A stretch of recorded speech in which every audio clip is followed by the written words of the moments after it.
Hello woodblock print enthusiasts and collectors. Today is not so much an unboxing, but an ungluing of prints I got at an auction. The description, the quality of the images was pretty sparse, but I bid on it and won.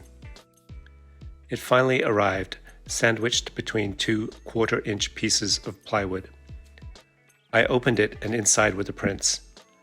As you can see by this example, beautiful color and quality on most of them, but they were all glued to cardboard, usually on the left and top right corners. I put a curse on all those who glue prints to any surface. So I set out to remove them all from the cardboard. The cardboard was waterproof, so I couldn't wet them from the back. I had to approach them from the front. I got my soft brush that has a nice flat edge, some water and blotting paper, and got to work.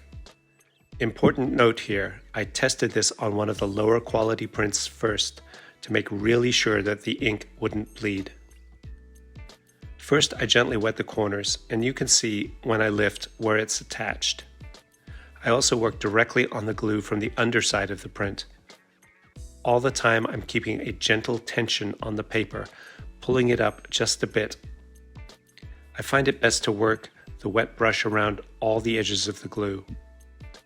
The flat brush is great because it slips under the paper like a soft wet knife and cuts through the glue. You can see a wet water stain on the print, but when the print is dried on some blotting paper, that stain will disappear. I work back and forth on each of the corners, and yes, it feels really satisfying when a corner is released from the backing.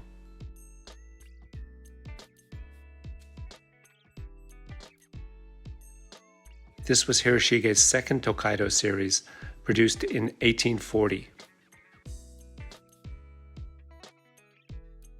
Once it's removed, I put it on some clean blotting paper. I blot the front and back as much as I can, and then while it's still a tiny bit damp, I'll flatten the print between two pieces of blotting paper with a heavy weight on top. And I repeated that process for all the remaining prints. I love this series because it's a bit smaller and more intimate than some of the other larger Tokaido series. I like to think of them as snapshots of Edo life.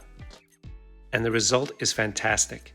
You can check out all the Kyoka Tokaido prints we have on our Cross-Eyed Gallery website. Thanks for watching and happy collecting.